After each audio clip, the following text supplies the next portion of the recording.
Greetings viewers, if you click the video link, you're here to listen to me talk about Sig MPX and MCX muzzle devices and barrel threading and profile. I do believe that this is also going to apply to the Spear series of weapons. I don't think they would have changed their manufacturing that much instead of just slapping a new name on something to make it more fancy for the military, but without further ado, we're just going to jump right into it. So right here, I have my MCX Virtus. This is a 5.56, and this is the MPX, which is 9mm. The whole purpose of this video is to hopefully help you before you get too far into the weeds if you are planning on changing your muzzle device because you are going to run a suppressor for a specific brand and you want a specific mating option, or you want to put a muzzle brake or a flash hider, whatever, something other than the standard stock option that comes with it. So in the instance of this MPX, it comes with an A2 birdcage flash hider that has vents and all the way around, so there is no specific timing for it. It's just threaded down on here. If you notice this profile right here on the barrel,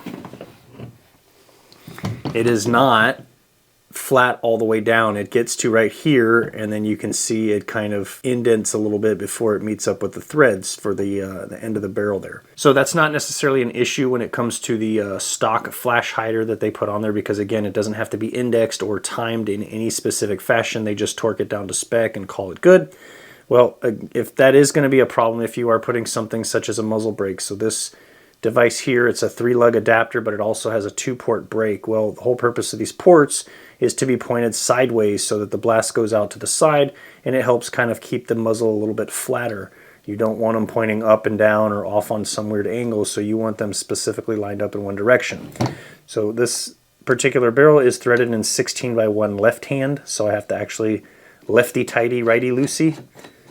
So when we tighten this down, it's going to get to a certain point where you can see we're hitting this indent here. So as I tighten it, it's going to kind of get to a certain point. And now if you look, this is the barrel sideways. Well, these ports are at an angle. I don't want them at an angle. I need them right there. But I don't have anything to put any kind of back pressure on because there's nothing but space here. Keep in mind that is a Gen 1 MPX, so it did not come with any sort of ring on it at all. This is the MCX here. I do have a muzzle brake that's already been installed. It required the use of shims. This barrel, although thicker because it's 5.56, it still had the exact same profile. However, you can see this black ring right here at the start of these silver shims to here.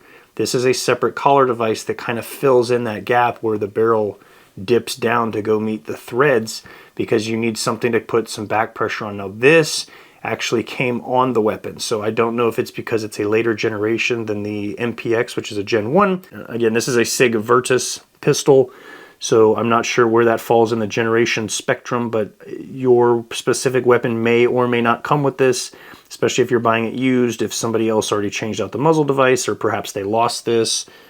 Your situation may vary, so just keep in mind that if you are planning on changing out your muzzle device, I would verify that you either have this or a replacement part, or that the muzzle device that you're using does not require it. So in the case of the MPX, I purchased an aftermarket Midwest Industries. Again, I really like their products. They do a great job.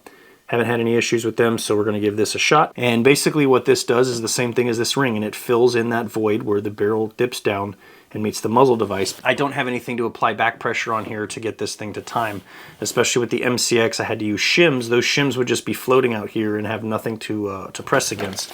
So that's where this comes in to save the day. I'm sure there's other manufacturers out there that make the same thing. You could probably get one straight through Sig. This was about $12 on Midwest Industries site directly from them. I don't know what the other companies are going to charge for it. If it's got Sig's name on it, I would imagine it's probably going to cost more than that. So let's go ahead and pull this out of the package and take a look what it looks like on the gun here, and how much it's going to help us with getting this thing timed. So this is direction specific. There is a side that has thicker walls on the front and one with thinner walls on the back. If you try and put it on the wrong way, it's going to not work well. So you want it to go on to a point where, again, it fills that void where the barrel dips down. Now when we screw this on,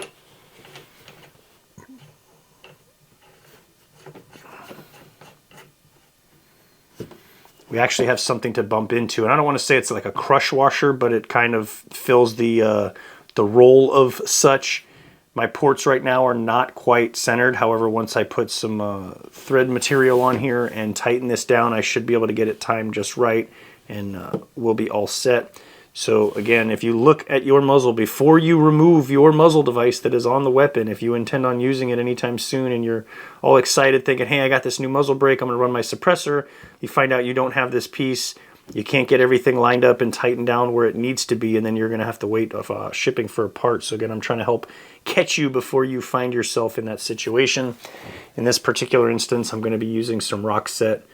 So all I will do is just unthread this, put a little bit on the threads, tighten this down, torque it, and make sure my ports are specifically timed for this weapon, and that's going to be it, and then we'll be all done. So again, a quick video today. I just wanted to kind of catch you, hopefully before you jumped into that. Now, if you're having a gunsmith or somebody else do it, that's something they're going to have to take care of, and hopefully they are aware of.